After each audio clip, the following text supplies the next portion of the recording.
Here's an image we all know well. It's an image which is in many ways a symbol of our times. It represents what is perhaps our greatest technological achievement so far, the step out into space.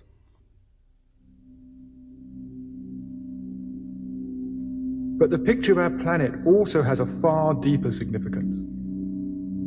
For the first time, we have seen ourselves and the planet from the outside, and the view has changed our feelings about ourselves in an unexpected way. For the early astronauts, the sight of the planet shining in the blackness of space was a profound experience. One of the astronauts who walked on the moon described his view of the Earth as an experience of instant global consciousness. He said, "When you're up there, you're no longer an American citizen or a Russian citizen. Suddenly all those boundaries disappear. You are a planetary citizen." And similar experiences happened to the other astronauts. They saw Earth to be a beautiful, magical-looking planet and came back deeply changed from that experience. Moreover, they became increasingly aware that all was not well back on Earth, and they came back wanting to help in one way or another. The pictures they returned with also had a deep effect on many of us back on Earth. For many people, it's an image which brings forth feelings of wonder and of awe, feelings of connection and of being part of something greater.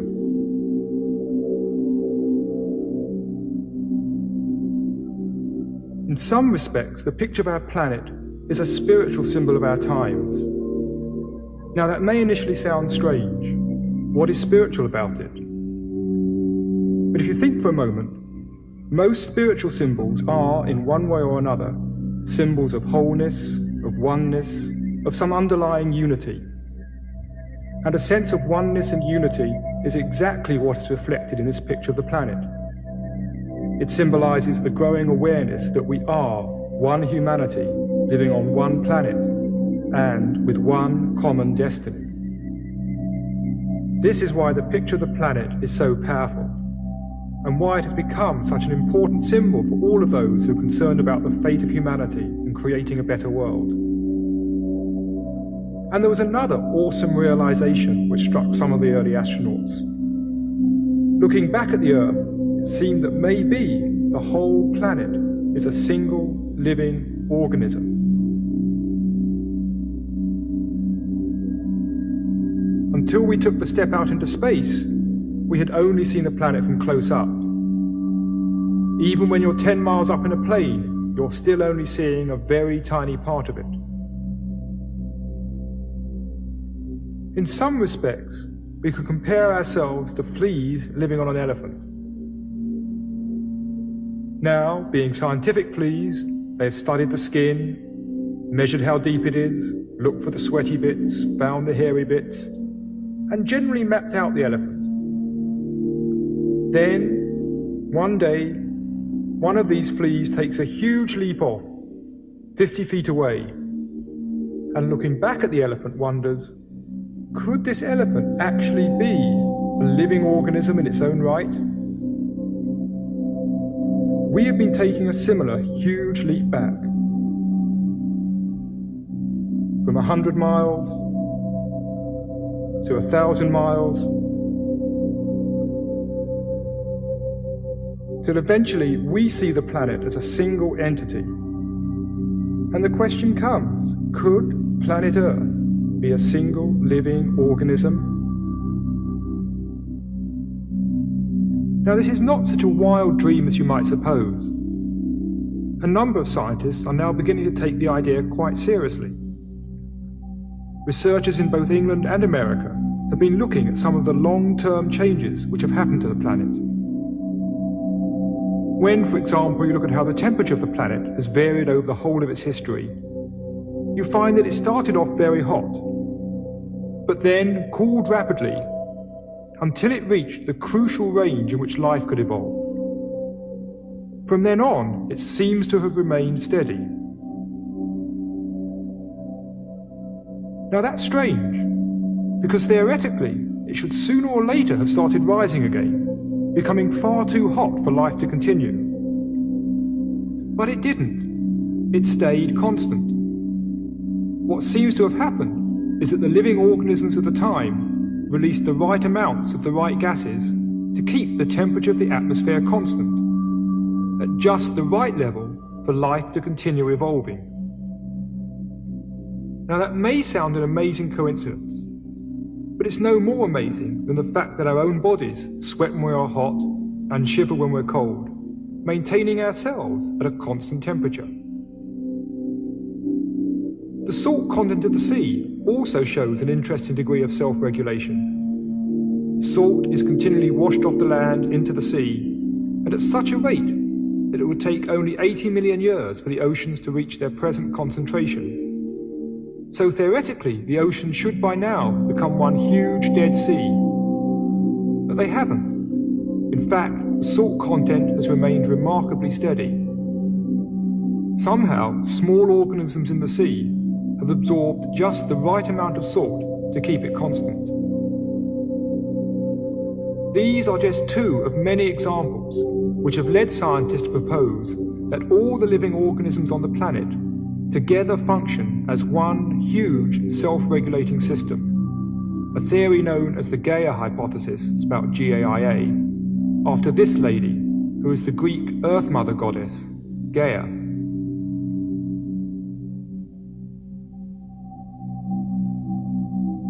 We might then consider our days and nights to be like the heartbeat of Gaia, the seasons to be her breaths, the tropical rainforests resemble the lungs, and the oceans are like the circulatory system. So, if the whole planet does behave like a huge living system, what, we might then ask, are we doing here? What is humanity's function in this system? To get some perspective, let's go back and look at how we came to be here, at the whole evolutionary process which has led to us. According to current scientific theory, the universe started with a big bang. Pure energy, light. In the beginning, there was light, something science and religion actually agree upon. Then this energy quickly condensed into electrons and protons, the first elementary particles. And then these very simple particles began combining to form the first simple atoms, which themselves began collecting together to form more complex atoms,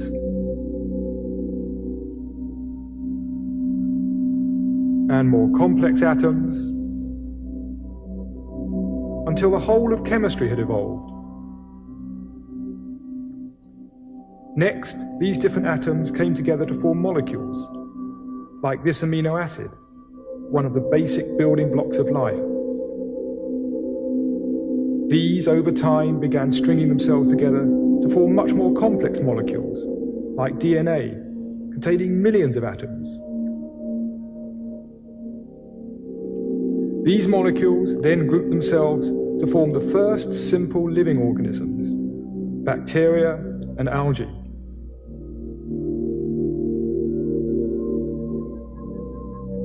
Over time, these too collected together to form multicellular organisms, simple sponges, and the first plants.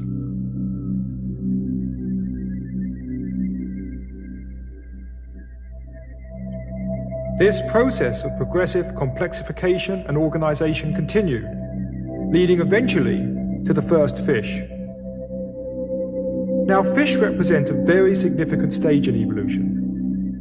For fish were the first creatures with a skull and a spinal cord, and inside was the delicate nervous system, which now, for the first time in history, was protected by a case of bone.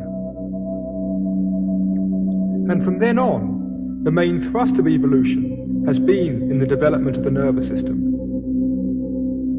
As we move on up through evolution, the external changes are very clear. The gills have become lungs, the fins have changed into arms and legs, But the most important changes of all were happening on the inside. The nervous system has become unfathomably complex. And today, the most complex nervous systems known on this planet are to be found in dolphins and whales.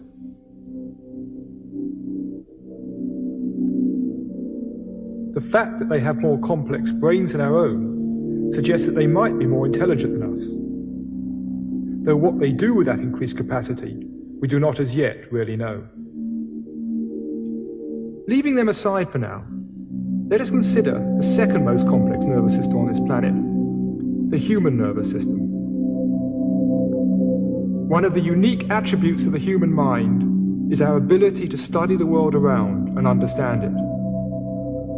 It is this which underlies our science, our technology, and the whole of human culture.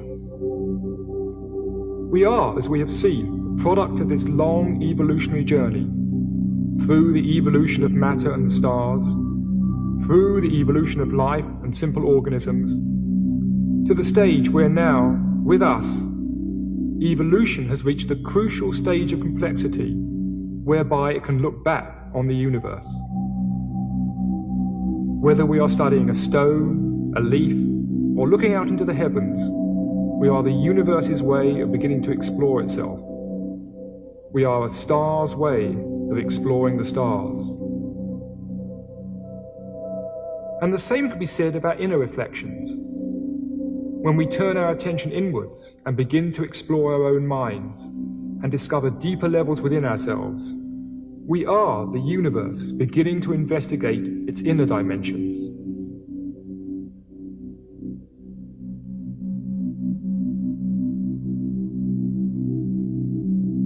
So the next question is, where is all this taking us? What's next? In the long term, over millions of years, we will probably see various physical changes, such as our brains growing even larger. But there are other evolutionary developments happening a lot more quickly. One of the dominant trends of evolution has been a progressive linking of smaller units into larger and larger units. This suggests that the next stage might involve human beings themselves linking together in some way. Indeed, this process has already begun. It's what we call civilization. The organization of the streets in this Danish village is very similar to the way the first multicellular organisms developed in the sea. This is Sun City, Arizona. The pattern here is similar to a growing fetus. And this tendency of people coming together into larger units is also happening at a much higher level. We can see it in the Union of the States in the USA and the USSR, and the coming together of the EEC in Europe. This is the natural drift of evolution, and its end result would seem to be the whole of humanity beginning to function as one single community. As well as this linking at a physical level, we are also beginning to link together at a deeper level. As a result of the information explosion, telecommunications, and the birth of computer networks, we are beginning to exchange information with each other wherever we may be. We are beginning to share our thinking. We are beginning to connect up mentally. We are beginning to link mind to mind. And as we begin to understand each other, an even deeper level of linking is occurring. A linking of soul to soul. We are beginning to appreciate our essential unity and oneness. So the next stage of evolution could be humanity beginning to link together, physically and mentally, beginning to work and function on many different levels as an integrated system.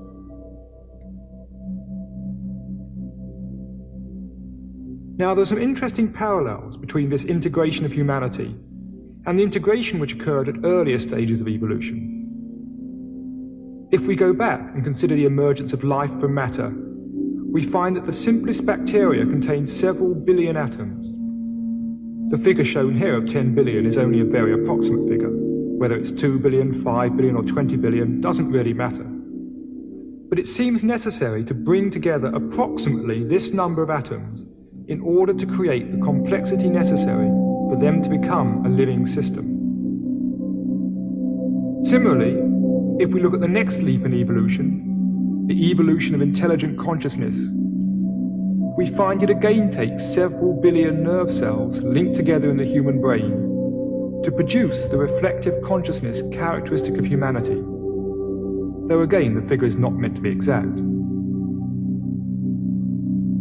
Now, if this turns out to be a general principle of evolution, it would suggest that the next stage, the linking of humanity into an integrated system, would involve the working together of a similar number of minds. And indeed, the human population has already reached this level. We might then think of humanity as some sort of huge global brain, a brain in which we are the cells, linked together by our growing information networks. And there are indeed some interesting parallels between the way society is developing and the way the human brain develops. The main thrust of development of the human brain takes place mainly before birth, between weeks 8 and 13 after conception. Imagine for a moment that you are a nerve cell in this growing human brain. At first, there's plenty of space. Then, very quickly, there's a massive population explosion of nerve cells. If you were a nerve cell, you'd probably think, this is getting dangerous. There's not enough oxygen to go round. We're going to be short of blood soon. But suddenly, at week 13, the explosion stops. From then on, the development of the nervous system focuses on the growth of connectivity and complexity, the linking together of these billions of nerve cells. Today, we are seeing a similar process happening to humanity. We've had this massive population explosion, but it's now beginning to slow down. And we seem to be moving into the next phase, the linking of the billions of human cells in this planetary brain.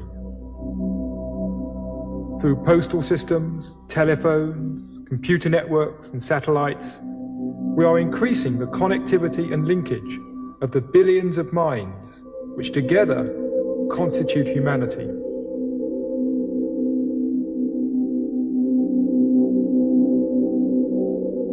Now, all that I've spoken of so far is the good news. The bad news is that our rapid development is also threatening the welfare of the planet. In some respects, we seem to be very much like a planetary cancer. It's interesting that if you take a photograph of a city from the air and look at the way the city spreads out into the environment, it's very reminiscent of the way a cancer grows in the body. This, for example, may look like Los Angeles from the air, but it's not. It's actually a cancerous tissue in the human body. But take a good look at it. Notice how it's growing, and then compare it with this.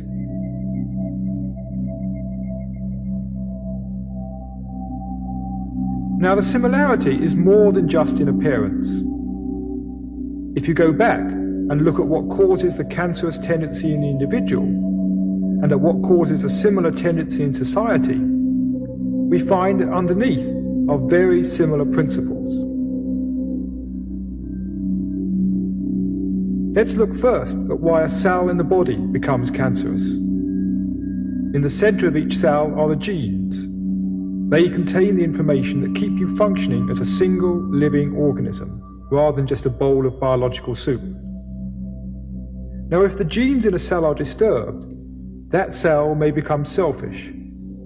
It may no longer support the system as a whole, but instead go off, doing its own thing, at the expense of the body. In short, it becomes a cancer.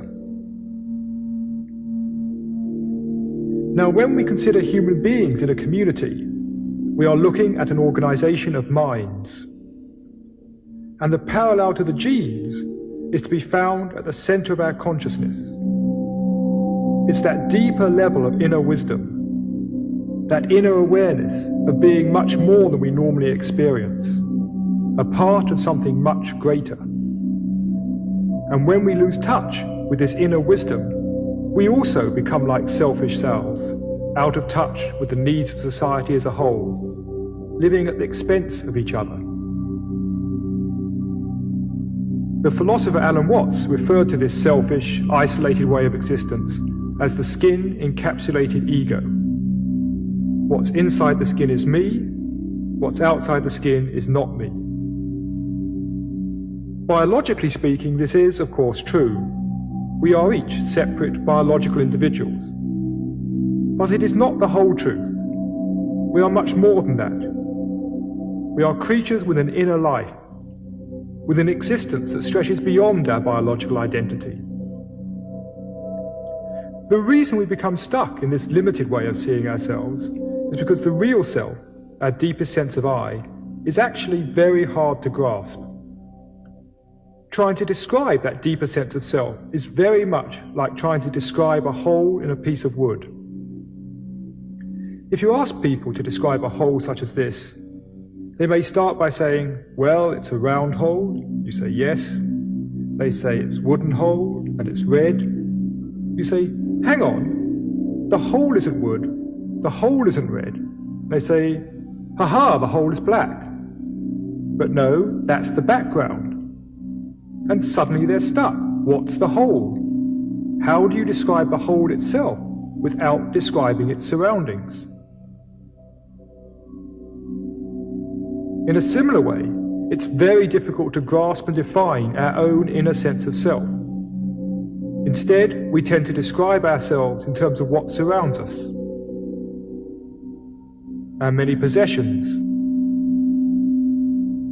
the roles we play, our social status.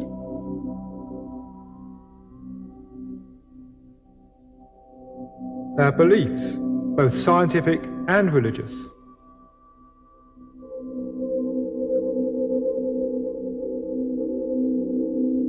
Now, this limited sense of identity may not in itself seem very dangerous, but it does have some far-reaching consequences. It turns out that many of the ways in which we mistreat and abuse the environment stem from our seeing the world as separate from ourselves. We may take fairly good care of what is inside the skin, but we don't care nearly so well for what is outside the skin.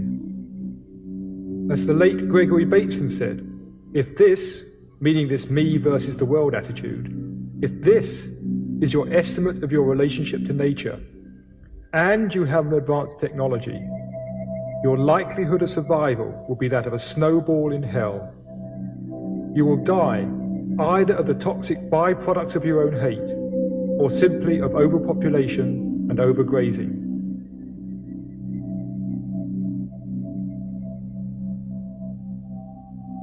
And Bateson went on to say that if I am right, the whole of our thinking of what we are and what other people are has got to be restructured. The most important task today is to learn to think in a new way. I would actually go a step further and say the most important task is to be in a new way, to experience, to be conscious in a new way. We need to make the shift from this, the skin-encapsulated model of the self, to this, what some have referred to as leaky margins. The boundaries are still there, but they are much less solid. In addition, we now experience a greater oneness with the world outside. Such a shift of consciousness could play an important part in the next stage of our evolution. If we go back and look at the previous major steps in evolution, we can see that each stage became a platform for the next.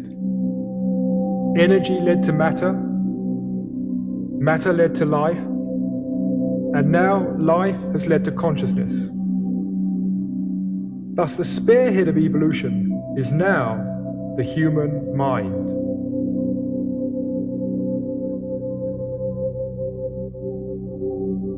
We have moved beyond biological evolution into mental evolution.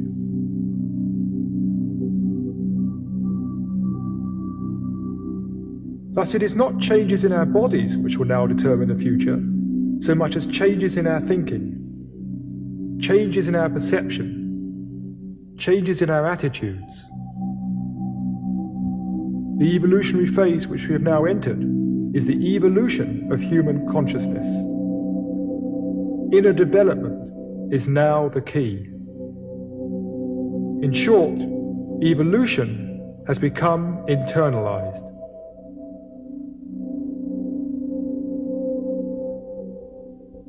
And these changes are happening much faster than we might at first suspect. Recent data shows that inner evolution may soon become very widespread in our society. If we look back at the past distribution of human employment in the West, we see that the major focus for centuries was agriculture. Most people were employed on the land. That continued up until 1900, when a new curve took over: industry. Industrial work became the dominant use of human time. We entered the industrial age. And the industrial age continued until 1975, when a new curve took over: information processing. And we are now very much in the information age.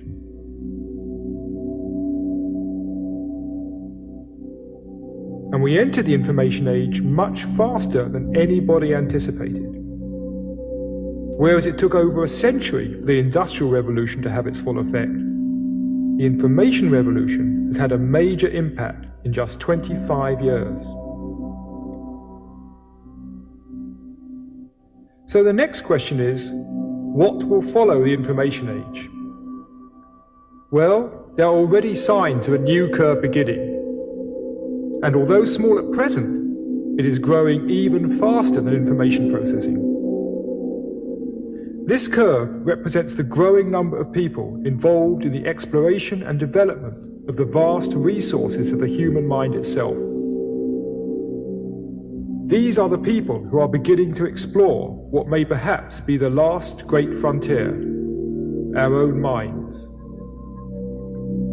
The number may be small at present, but as you can see, if you extrapolate the trend, then by the year 2000, it will have overtaken the information curve.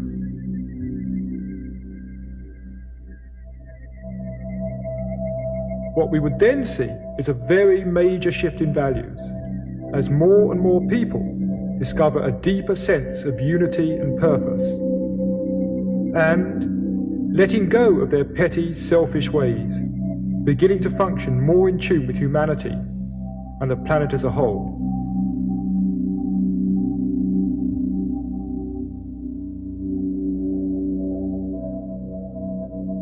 Now, the idea that there are deeper levels to human consciousness is not new. In all ages, all around the world, we find people talking of that same fundamental wisdom, that same basic understanding of life and consciousness.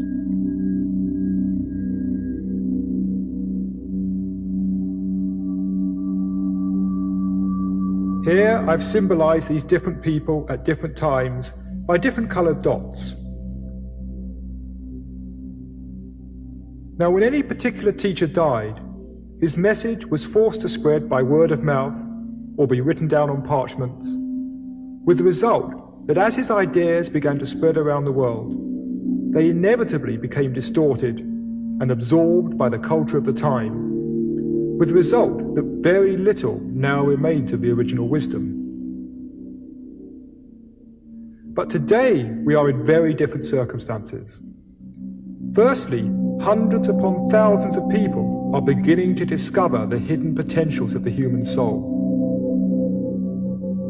And secondly, books, tapes, television, computer networks, in short, the whole information revolution, has given us the means to share these discoveries with each other, without the information suffering the distortion and misunderstanding that was inevitable in the past.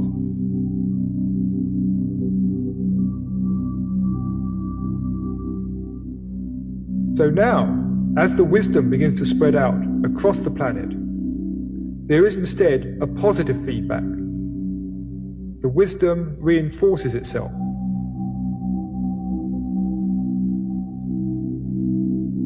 Rather than dissolving, the wisdom builds upon itself. Such an inner awakening could be the crucial ingredient in the linking of humanity into an integrated society. A society in which we are linked spiritually through an awareness of our inner unity, an awareness that we are all part of something greater.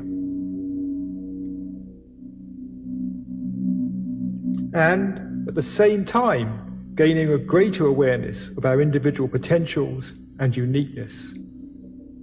A synthesis of greater individuality along with greater community. Such an inner development, if widespread, could be very valuable in helping humanity deal with the problems now facing it. We are clearly in a time of crisis, but most of us think of crisis as bad. But maybe we have something to learn from the Chinese on this. Their word for crisis, Wei Qi, means two things. The first symbol means danger, beware. But the other two symbols mean opportunity, an opportunity for something new to emerge.